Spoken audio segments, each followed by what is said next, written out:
मोदींनी 8 नोव्हेंबरला नोटबंदीची घोषणा केली आणि देशात एकच गजब माजला. दुग्धोत्पादन व्यवसाय करणाऱ्या शेतकऱ्यांना याचा परिणाम भोगावे लागलेत. 50 दिवस पूर्ण होण्याच्या उंबरठ्यावर परिस्थितीत कोणताही बदल झालेला दिसत नाहीये. नोटाबंदीला 50 दिवस पूर्ण होत आहेत, मात्र परिस्थितीत अजूनही बदल झालेला नाहीये. शेतकऱ्यांना आजही दुधाचा पगार काढण्यासाठी बँकेत उभे राहून हाल सहन करावे लागत आहे. सगळ्यात जास्त हाल झालेले आहेत ते शेतकऱ्याचे. पैशावाला कधी रांगेला उभा राहिलेला नाही बँकेत. आज आमचे पगार सगळे पतपिढी होत होते, जिल्हा बँकेत होत होते, त्यामुळे आमचं सुरळीत चालायचं. इथून माग सहकारी संस्था असल्यामुळे सगळं व्यवस्थित चालू होतं. पण 8 तारखेनंतर अशी परिस्थिती आमच्यावर आली की आमचा हाल कोणीच खात नाही. सध्या पतपेढ्या बंद झालेल्या आहे, इंडियन जिल्हा बँक सुद्धा बंद झालेली आहे. त्यामुळं आमचा पगार नाविलाजाने आमच्या संघाला, राजहंस संघाला बँकेत टाकावं लागलेला आहे. त्यामुळं बँकेत जर गेलं तर आमची खाती नसल्यामुळे आम्हाला पहिली खाती खोलायला 15 दिवस गेली. खाती खोलल्यानंतर ऑनलाईन करायला 5 दिवस गेले. तिथे गेल्यानंतर लाईन बघून आम्ही 2-2 दिवस घालवले तरी आम्हाला पैसे भेटले नाही. आणि सध्या अशी परिस्थिती आहे, सगळ्यात जास्त हाल शेतकऱ्याची. आज अशी परिस्थिती आमच्या झालेली आहे की आमच्या गायांना जर खायचं म्हणलं तर गवत विकत आणायला लागते, ते सुद्धा आम्हाला कोणी देत नाही.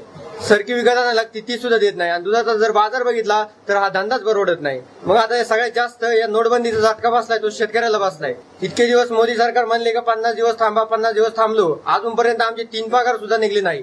आज उदाहरण सांगतो, माझाच पगार 1,80,000 ते 2 लाख रुपये बँकेत जमा आहे. ते माझ्या समोर दिसतंय, पण ते मला काही भेटत नाही. इथून पाठीमाग जे गवळ्यांचं पेमेंट होतं हे श्रीराम सहकारी दूध उत्पादक संस्था, श्रीराम पतसंस्था कुरकुटवाडी या संस्थेमध्ये आम्ही वर्ग करीत होतो, एडीसी मधून काढून. परंतु नोटबंदी झाल्यापासून पुढं ते पतसंस्थेला पैसे काही मिळत नाही. त्या दृष्टिकोनातून मग एडीसी मध्ये पगार आम्ही वर्ग केलं. एडीसी मध्ये पगार वर्ग केल्यानंतर त्या ठिकाणी एडीसी मध्ये पैसे नाहीत. रांगा लावून लोक दमून गेले आणि आज कमीत कमी हे 4थं पेमेंट आहे. ह्या 4थ्या पेमेंट मधून गवळ्यांना एकही पैसा मिळू शकत नाही. आणि त्याच्यामुळं पुष्कळ अशा दूध गवळ्यांचा हाल झालेला. त्यांना खाद्य विकत घ्यावं लागतं, सर्व काही चारा पाणी विकत घ्यावा लागतो. या ठिकाणी आमचं सुद्धा पगार राखडलेले, त्याच्यामुळे आतोनात आमचा हाल आहे या नोटबंदीमुळे. ग्रामीण भागात खासगी दूध संकलन केंद्र मोठ्या डेअरांना दूध पुरवतात. शेतकऱ्यांचे पंधरवाड्यांचे पैसे सहकारी दूध संघाकडून पतपिढीला दिले जातात. शेतकऱ्यांना मात्र नोटबंदीच्या निर्णयानंतर हे पगार बँकेमार्फत दिले जातील असे दूध संघाकडून सांगण्यात आले. त्यामुळे बऱ्याच शेतकऱ्यांचे बँकेत खातेच नाही, तर काही लोकांचे खाते होते, मात्र 15 दिवसाचा येणारा पगार शेतकऱ्यांना बँकेकडून एकत्र मिळत नसल्याने शेतकऱ्याचे अतोनात हाल होत आहेत.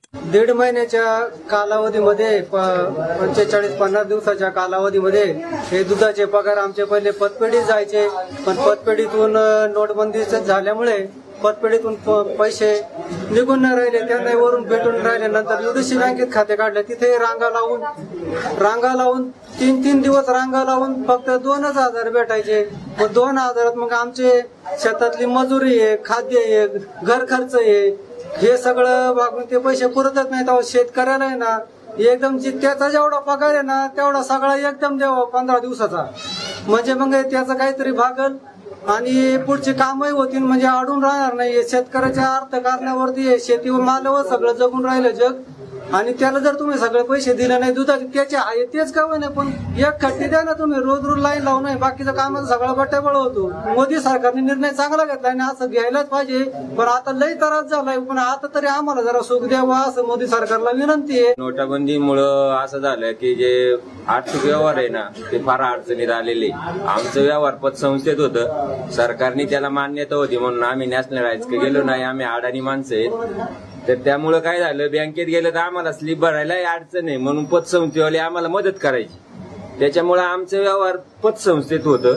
आणि आता असं झालं की आम्हाला राशन दुकानात गेलं का तिथं सुद्धा खतं आणायला पैसे नाहीत, कांद्यांची पिकं आहेत आणि पगार आहेत पण ते भेटतच नाही.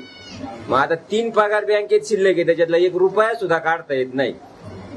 आणि हे व्यावसायिक आहे का नाही, व्यवसाय करायचा कसा बा, साधं जर बसला जायचं म्हणलं तर तिकट्याला पैसे नाहीत खिशात, अशी वस्तुस्थिती झालेली.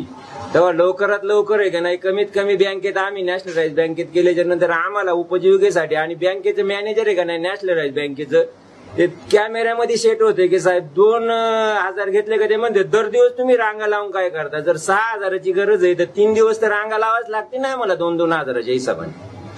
तर ती अशी प्रत्युत्तर करतात आणि बोर्ड लावेले. जर काही जर समजा हे जर केलं तर लगेच कुठला कायदा आहे त्याच्यातल्या माझ्या लक्षात नाही एवढं, पण त्या कायद्याखाली तुम्हाला लगेच दंड केला जाईल असं एक